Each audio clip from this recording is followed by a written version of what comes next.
আজকের ভিডিওটিতে আমি আপনাদেরকে বলবো কি কারণে মানুষ সারা জীবন গরিব হয়ে থাকে আর গরিব হয়ে থাকার পরে সে আল্লাহ রব্বুল আলামিনকে দোষারোপ করে, কিন্তু তার নিজের ভুলের অভাব নেই। তিনি সবসময় এই কথা বলে থাকে যে আল্লাহ রব্বুল আলামিন আমার ভাগ্যটাকে খারাপ বানিয়ে রেখেছে, এই জন্য আমি গরিব। আসলে আল্লাহ তাআলা চায় প্রত্যেকেই ধনী হোক, কেউই গরিব না থাকুক। অবশ্যই ধনী গরিবের মালিক আল্লাহ রব্বুল আলামিন, কিন্তু আল্লাহ রব্বুল আলামিনের উপর শাখায়াত করা একেবারে অনুচিত, ঠিক না। আমাদের অতীতের করা ভুল থেকেই আমাদের শিক্ষা নেওয়া উচিত। অতীতে আমরা এরকম ভুল করেছি যে কারণে আমরা সারা জীবন গরিব হয়ে থাকি। তো আমি আজকে আপনাদেরকে যে ঘটনাটি শোনাবো সেটা শুনতে 2010 সালের দিকে আমাদের যেতে হবে।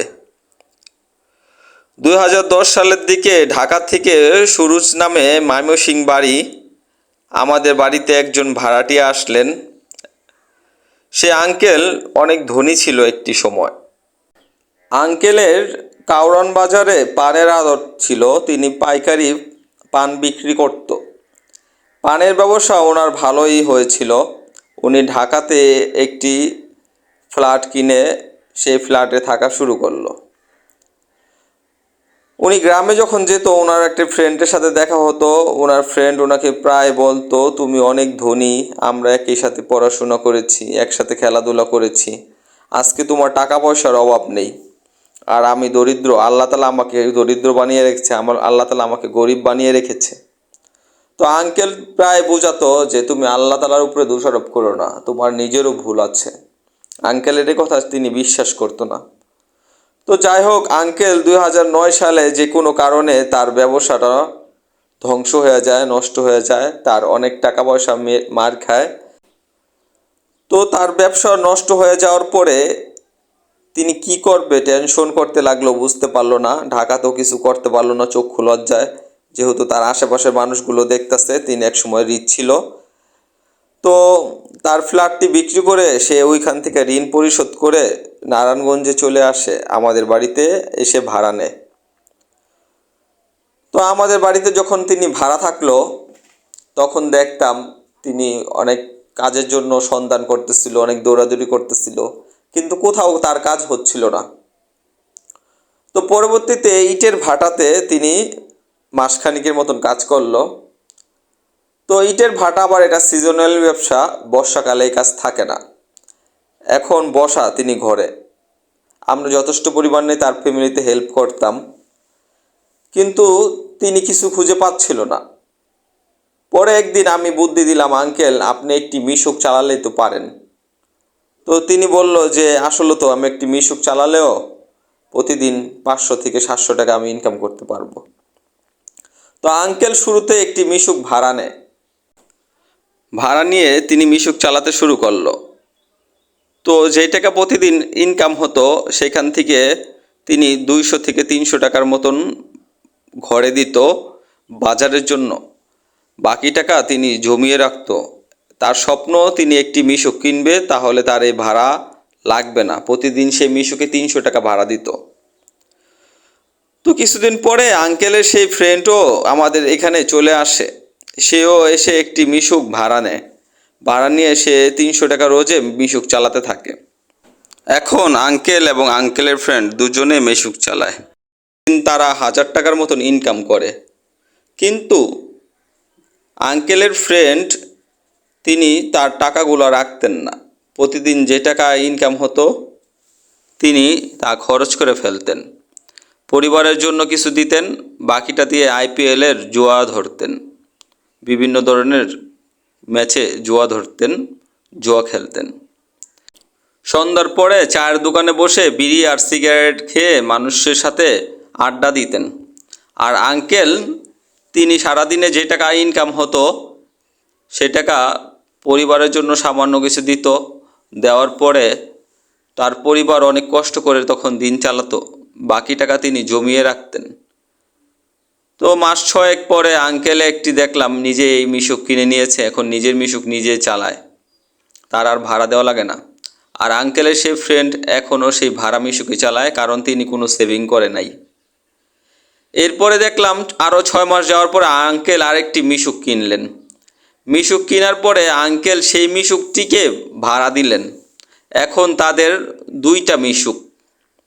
আর আঙ্কেলের সেই ফ্রেন্ড আগের মতন এই মিশুক চালিয়ে যাচ্ছে আর বিভিন্ন ধরনের নেশাপানি করে টাকা অপচয় করতেছে, অপব্যয় করতেছে, জুয়া খেলতেছে। তো আঙ্কেল আরও বছরখানেক যাওয়ার পরে আরও 2টা অটো কিনলেন, বড় অটো, সেগুলোও ভাড়া দিলেন। তো এইভাবে করতে করতে আঙ্কেল যত টাকা ইনকাম হয় সেখান থেকে, অটো থেকে, মিশুকের থেকে, তিনি সেই টাকা জমিয়ে রাখতেন। জমিয়ে রাখার পরে দেখা যাচ্ছে আরেকটা কেনার সামর্থ্য হলে তিনি আরেকটি কিনে ফেলতেন। এরকম করতে করতে বর্তমানে আঙ্কেলের 20টি বড় অটো, 35টি মিশুক, তিনি একটি গ্যারেজের মালিক। প্রতিদিন তার মোটামুটি 15 থেকে 20 হাজার টাকার মতন ইনকাম। তিনি ভালো টাকায় ইনকাম করতেছে। তিনি এখন রিচ হয়ে গেছে। আঙ্কেলের এখন প্রতি মাসে সমস্ত খরচ বাদ দিয়ে 3 লক্ষ টাকার উপরে ইনকাম। এখন দেখুন মানুষ কি করে বুদ্ধি খাটিয়ে রিচ হয়, ধনী হয়। আর আঙ্কেলের সেই ফ্রেন্ড এখনও মিশুক চালায়, তার গ্যারেজে তারই মিশুক, আঙ্কেলের মিশুক। এবং আঙ্কেলের সেই ফ্রেন্ড এখনও বলে যাচ্ছে আল্লাহ তাআলা আমাকে গরিব বানিয়ে রেখেছে। নাউজুবিল্লাহ, আল্লাহ তাআলার উপরে শাখায়াত করে। তো যেটা একেবারে উচিত নয়। তো ধনী গরিব আসলে আল্লাহ তাআলাই মালিক। তবে মানুষ যদি চায়, তার সদিচ্ছা থাকে এবং তিনি তার টাকা, অর্থ সম্পদকে সৎ কাজে ব্যয় করে, আল্লাহ তাআলা চায় প্রত্যেকেই ধনী হোক। আপনি আমিও যদি এই পন্থাটা অবলম্বন করি, অবশ্য আমরাও রিচ হব। প্রথম যে কোনো একটা জিনিস দিয়ে শুরু করতে হবে, সেখান থেকে আয়ের উৎস বের করতে হবে। আসলে একটা আয় দিয়ে মানুষ কখনো ধনী হতে পারে না, রিচ হতে পারে না। একাধিক আয়ের উৎস বের করতে হবে, বিভিন্ন জায়গায় ইনভেস্ট করতে হবে, বিভিন্ন খাতে। টাকাকে বসিয়ে রাখলে হবে না, তাকে খাটাতে হবে। তার থেকে যে সন্তানাদি হবে তাদেরকেও খাটাতে হবে, তার থেকে যাই সন্তানাদি হবে তাদেরকেও খাটাতে হবে। টাকাকে যারা গোলাম বানায় তারাই ধনী হয়। অনেকে বলে থাকে money is second father, second god, নাউজুবিল্লাহ, এই সমস্ত কথা বলে থাকে। যারা টাকাকে সেকেন্ড ফাদার, সেকেন্ড গড মানে, তাদের কাছে কখনো টাকা ধরা দেয় না। আর যারা টাকাকে গোলাম বানিয়ে রাখে তাদের কাছেই টাকা ধরা দেয়।